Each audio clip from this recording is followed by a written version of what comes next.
Qui dit Bouaké n'est pas joli? Arrêtez ça, hein. Respectez notre capitale de la paix. Voici Bouaké, la ville full option. Voilà ça.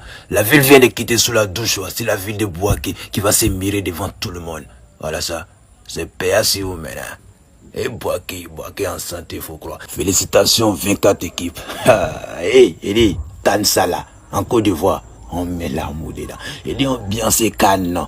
Cannes même là. Et même là. Quand on va quitter en Côte d'Ivoire pour aller dans un autre pays en 2025, 27, 28, la Cannes même va demander après la Côte d'Ivoire. Et on trop la manquer. Il dit Cannes salon trop ambiance. Tellement on met la joie dans son cœur même là. Elle va jamais nous oublier. Je vous assure. Voilà ça, joli bus ivoirien avec la couleur blanc-vert, faut croire. En Côte d'Ivoire, ici, il y a bus dans toutes les grandes villes. Oui, on est trop en avance. Voici la Côte d'Ivoire qui monte sur la scène avec sa capitale de la paix. Bouaké, la deuxième ville du pays. Mignon, beauté africaine. Regardez ça. Waouh, c'est Zodan 4. Ok, jouez avec mon code promo OneIsBet Big 225 et recevez 200% de bonus. Cliquez vite sur le lien épinglé en commentaire. OneIsBet Big 225. Il faut te dire que Bouaké, son ex va regretter. Pas ici, là, actuellement, Bouaké est devenu une ville full option. Regardez les taxis ivoires. Joli, dans le carton, bitumé du pied jusqu'aux dents. Voici le bus Sotra toujours rempli. Actuellement, nous sommes à Bouaké, au centre de la Côte d'Ivoire. Vous-même regardez les Sotra, toujours remplis. C'est qui ou dans le carton, joli à voir. Mignon. Actuellement, nous sommes à Bouaké, au centre de la Côte d'Ivoire, environ 350 km d'Abidjan. Voici le mignon stade de 40 000 places même qui est là, avec les quais glacés. Il attend la canne. On joue ici. Et dit on met la modèle dans la canne qui sera doux quand tu vois, tu connais. Toi-même, tu sais ou bien. Regardez le fait même qui est là encore. Voilà Sotra encore. Sotra ici ça marche, hein. Ouais, ça marche même, faut dire. À Bouaké Sotra, franchement, oui, ça marche. Oui, ça marche. Regardez vous-même. Bouaké, joli, mignon. 225, Côte d'Ivoire, tous les eaux. On est développé dans tous les domaines. On est fort dans tout. On est intelligent dans tout. Et puis, on est rapide dans tout. Applaudissez pour la Côte d'Ivoire. Les 225.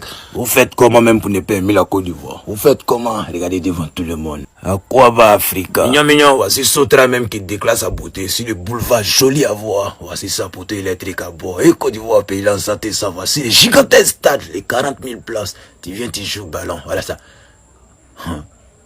C'est la journée qui est là. Les amis, pour nous les étrangers, nous on se dit toujours que quand on parle de la Côte d'Ivoire, ça se limite simplement au niveau d'Abidjan parce que c'est la ville avec laquelle, la plupart du temps, les journalistes, les influenceurs ou encore les créateurs de contenu ivoiriens font la promotion. Donc du coup, lorsqu'on parle de la Côte d'Ivoire, nous on sait simplement qu'il s'agit d'Abidjan.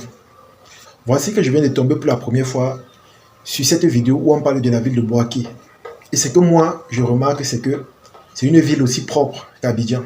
Il y a des belles maisons là-bas, c'est organisé et c'est crassé. C'est vrai que c'est un peu différent d'Abidjan parce que à Bouaké, apparemment, on recouvre beaucoup plus de motos. C'est un peu comme la ville de Douala, ici au Cameroun, où, honnêtement, il y a énormément de motos. C'est vrai que c'est une ville où il fait extrêmement chaud, mais lorsqu'on parle des engins de transport, là-bas, vous verrez beaucoup plus les motos. Ici, par contre, dans la ville de Yaoundé, on n'accepte pas beaucoup les motos dans certaines zones, comme la poste centrale ou encore certains endroits résidentiels. Donc la moto, honnêtement, ici, dans la ville de Yaoundé, vous les verrez dans des sous-quartiers ou encore dans des endroits où il n'y a pas la mairie pour contrôler cela. Mais quand vous partez du côté de la ville de Douala, par contre, vous allez voir énormément de motos. Je pense même que c'est l'activité principale de la plupart des jeunes là-bas. Et le transport coûte un peu cher parce que si une moto te transporte, tu vas payer le double si tu prenais par exemple un taxi. Parce que quand tu vois un peu le prix du taxi ici à Yaoundé, c'est largement en dessous de ce que tu dois payer si tu prends la moto dans la ville de Douala. C'est un peu ça qui fait la différence. C'est vrai que je suis arrivé là-bas une fois, on m'a fait comprendre que la plupart des jeunes font la moto et la mairie n'est pas stricte là-dessus. Parce qu'avec la moto là-bas, tu circules dans toute la ville sans pression, tu n'as pas de problème. On ne va pas te stopper pour te demander tes papiers ou encore demander ton permis. Donc, pour revenir à Bouaké, comme j'ai dit, je remarque que c'est une ville propre, c'est une ville crassée, c'est une ville organisée. Et j'invite tous les étrangers qui ont l'habitude de venir en Côte d'Ivoire à visiter également Bouaké parce que la plupart du temps, on va nous demander de visiter Yamoussoukro, de visiter également Abidjan. Je pense que ce sont les deux villes, si on doit les différencier entre la ville politique et la ville économique. On dira que ce sont les deux villes politiques et économiques. Donc la plupart du temps, on nous demande beaucoup plus de visiter ces deux endroits-là. Et pourtant, Bouaké également, c'est une ville vraiment propre. est belle. Et je pense qu'en Côte d'Ivoire même, il y a plusieurs villes comme ça. Il n'y a pas seulement Bouaké. Il y a plusieurs villes. Et ce qui me captive, c'est l'état des routes. Ce qui me captive, c'est l'état des routes. Il n'y a pas les pistes, comme on voit souvent dans certains pays là où vous voyez des petites routes à une seule voie. Vous allez toujours voir que ce sont des autoroutes, c'est large. Ça permet à quelqu'un, s'il achète son véhicule, de pouvoir rouler paisiblement. Et je vais encore attirer l'attention sur les étrangers. Ceux-là qui font les vidéos tout le temps pour parler de la Côte d'Ivoire et qui n'ont pas encore eu l'opportunité de visiter ce pays. Faites beaucoup de vidéos pour parler de l'état des routes dans vos pays. Parce qu'en Côte d'Ivoire, ils font la différence. Vous-même, vous voyez, c'est visible, c'est réel. Regardez vous-même l'état des routes. Regardez vous-même. Les routes qui, selon moi, est un élément majeur pour le développement d'un pays. Parce que même pour qu'un étranger vienne mettre son argent dans votre pays pour construire des entreprises ou encore des usines qui vont employer les jeunes de votre propre pays, qui vont réduire considérablement le chômage. Il faut les routes. Parce qu'ils voient ça. Lorsque tu vas fabriquer, lorsque tu vas concevoir quelque chose, il va falloir transporter cela pour la population locale. Il va falloir vendre. S'il n'y a pas les routes, tu vas faire comment? Tu vas faire comment? Voilà autant de choses. Et comme j'ai l'habitude de dire, c'est même pas l'argent qui manque. Parce qu'ils sont nombreux là qui détournent. Lorsqu'on les arrête, vous attendez des chiffres incroyables. On te dit que quelqu'un a détourné plus de 200 milliards. Tu te demandes simplement comment il va faire pour manger ça. Tu te poses la question de savoir comment il va faire pour dépenser ça. Parce que même s'il mange 1 million par jour, jusqu'à ce qu'il perd la vie, jusqu'à la fin, ça ne va pas finir, ça va toujours rester. Mais une seule personne prend tout ça pour lui et il consomme. Avec cette mentalité, dis-moi, comment on va faire pour pouvoir se développer? Normalement, dans les pays, lorsqu'on dit qu'un pays est endetté, ça signifie qu'il passe endetté pour développer son pays avec. C'est-à-dire, il va prendre de l'argent pour venir développer son pays avec, pour construire et pour rendre les populations à l'aise. C'est la raison pour laquelle on parle d'endettement. Mais chez nous, on s'endette pour manger seul, pour fuir avec. Comment on fera pour se développer? Comment, les amis? Si au moins on prenait cet argent-là pour faire des choses concrètes ou encore pour faire des choses qui feront en sorte que la population soit à l'aise, là on pourrait comprendre. Mais vous allez voir quelqu'un, une seule personne prend tout, il mange pour lui seul. Et les autres restent souffrir là. Et c'est tellement choquant. Quand les étrangers vont aller en Côte d'Ivoire faire des vidéos pour parler du développement de ce pays, ils seront les premiers à les traiter de non-patriotes, de lèche-potes, c'est monté, c'est descendu. Et pourtant, nous aussi, on a cette capacité de développer nos pays respectifs. Si simplement on a la volonté et on a un peu du sérieux.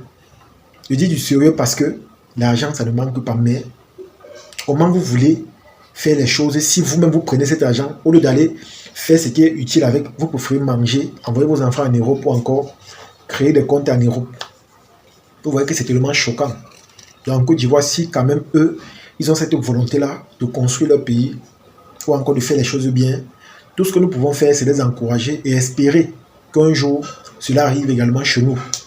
Et je continue à dire espérer parce que on a l'impression que toutes les mentalités sont pareilles. Vu qu'ici, là, chez nous, quand tu essaies de voir tous les domaines, il y a toujours les manquements. Il n'y a pas un domaine réellement qui avance. Il n'y a pas un domaine où, quand tu restes comme ça, tu dis que ça fait la différence. Quand tu pars en Côte d'Ivoire, le domaine de la musique, ça fait la différence. En Afrique, hein, pas au niveau national. Ça fait la différence en Afrique et bientôt dans le monde entier. Infrastructurel, ça fait la différence dans le monde entier. Surtout au niveau des pays africains. Quand vous partez même dans le domaine salarial, ça fait une grosse différence due aux augmentations que le chef d'État ivoirien a fait pour la population. Vous voyez qu'il y a des différences partout. Mais dans certains pays et dans le nôtre, aucune différence, peu importe le domaine. Il n'y a pas où tu vas dire qu'au moins je me console avec l'autre. Sinon, c'est la même chose partout. Tu comprends simplement que le manque de sérieux là, c'est contagieux, c'est général et c'est tellement choquant. En tout cas, nous, on va continuer à promouvoir ceux-là même qui essaient de se démarquer et qui font les choses bien. Parce que quand moi je vois, je suis simplement fier parce que ça prouve qu'en Afrique, si on a un peu de volonté, les choses peuvent changer. Ça prouve que si les gens mettent leur envie de toujours vouloir manger l'argent des projets, les choses peuvent changer. Donc du coup, nous on va continuer à faire cette promotion et les étrangers vont continuer à partir en Côte d'Ivoire faire des vidéos pour présenter tel que ça se perçoit là-bas. Et si vous n'avez pas la force de voir ou encore d'accepter la vérité, là-bas, ça sera beaucoup de problèmes. On ne vous gère pas. Parce que même chez nous, on peut faire comme les autres. Mais il faut juste la volonté. C'est tout. Il faut simplement la volonté. Tant que vous n'avez pas cette volonté-là, on sera toujours derrière pendant que les autres vont avancer. Et là, honnêtement, c'est dommage. En tout cas, c'est ici que se termine la vidéo. J'espère que vous avez aimé. J'espère que vous avez apprécié. Comme j'ai dit, c'est une première pour moi de voir honnêtement la ville de Bouaké dans toute sa splendeur et sa beauté. Parce que je suis impressionné de voir que même là-bas c'est goudronné ou encore c'est propre.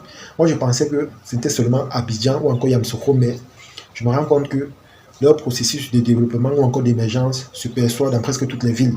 C'est vrai, c'est petit à petit, mais au vu de ce que nous voyons là, on comprend que ça va finalement se propager partout. Ils vont finalement devenir une grande puissance. Et mondiale, pourquoi pas, vu toutes les ressources qui sont à leur disposition. C'est de ça qu'il s'agit. En tout cas, partagez la vidéo au maximum et on se dit à la prochaine. Ciao.